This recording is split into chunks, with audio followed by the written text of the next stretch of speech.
বিরতির পর স্বাগত। আবারও অগ্নিকাণ্ডে ভস্মীভূত একটি বসত ঘর সম্পূর্ণ ছাই হয়ে যায়।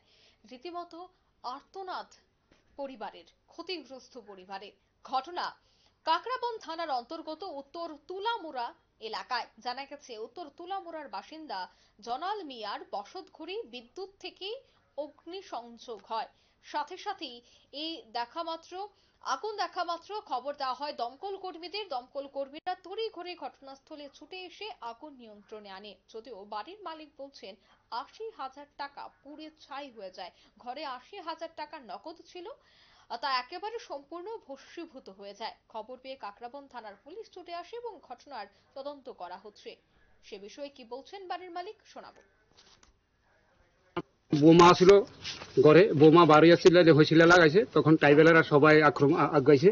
আগানোর পরে এরপরে আমাদের এখানে একজন ফায়ার সার্ভিসে চাকরি করতো, তাই নিয়ে ফোন করছে। তখন ফায়ার সার্ভিসটা আইতে আইতে আমাদের এলাকার মানুষেরা কোনো রকম আগুনটা নিয়ন্ত্রণে আনছে। এরপরে ফায়ার সার্ভিস আসে, আর পরে আগুনটা একটু নির্মাণে তারা চেষ্টা করছে। কোন ঘরে আগুন লাগছে? এটা লাগছে রশিগড় থাকার করে। আচ্ছা, তারা থাকার করে। ক্ষয়ক্ষতির পরিমাণ কত? ক্ষয়ক্ষতির পরিমাণ দেখেন, আমরা ঈদের সময় আমাদের ভাইয়া কটা গরু বেচছিল, ছাগল বেচছিল, এগুলোর টাকা গুলা তাই ব্যাংকে যাইতে আর সময় পাইছে না। আমাদের ঈদের গুলার নিমন্ত্রণ তো সবাই তো নিমন্ত্রণ করে, আমরাও খাই, আমরা নিমন্ত্রিতও করি। নিমন্ত্রিত তাই গেছে প্রথম সুরো ছেলের বাড়িতে। আপনারা শুনলেন বাড়ির মালিকের বক্তব্য। আজ সকালে এই অগ্নিকাণ্ডের খবর শুনে ছুটে আসেন পুলিশ আধিকারিকরা এবং তদন্ত করা হবে বলেই জানাচ্ছেন। নিয়ে নিচে ছোট্ট একটি বিজ্ঞাপন বিরতি, সঙ্গে থাকুন।